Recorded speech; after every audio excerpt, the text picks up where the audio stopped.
विश्वाचा करता आहेस अशा प्रकारे त्यांची स्तुती होते.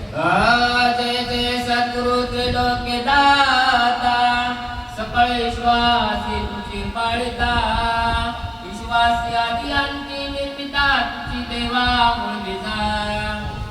सकळ विश्वाची तुझी पाळता, सर्व विश्वाचं पालन करण्याचं काम जे आहे ते दत्त महाराज करतात. आणि विश्वासी आदि अंती निर्मिता है ना, दत्त महाराजांना काय म्हटलंय की तू सर्व आदि अनादि सर्वच राहती तुझे मध्ये आणि व्यापून निराळा आदगन आनंदा शरण तुझ्या चरणाला देवा दयाळा. अशा प्रकारचे पद आहे आपलं है ना. त्यामध्ये काय सांगितलंय की दत्त महाराज काय करतात की आधी सगळ्या गोष्टींच्या आधी दत्त महाराज आहेत.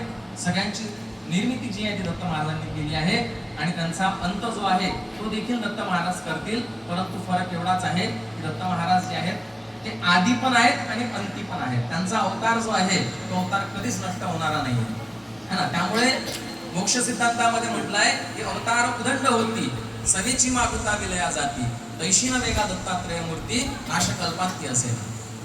अनेक अवतार झालेले आहेत परंतु ते अवतार कसे त्यांचं कार्य केलं है ना. यदा यदा ही धर्मस्य ग्लानिर्भवती भारत आपण म्हणतो की जेव्हा जेव्हा धर्मावरती ग्लानी येईल तेव्हा तेव्हा मी अवतार घेईल है ना. असे हे अवतार म्हणतात परंतु त्यांचं कार्य झाल्यानंतर ते त्यांच्या पदाला त्यांच्या धामाला परत निघून जातात.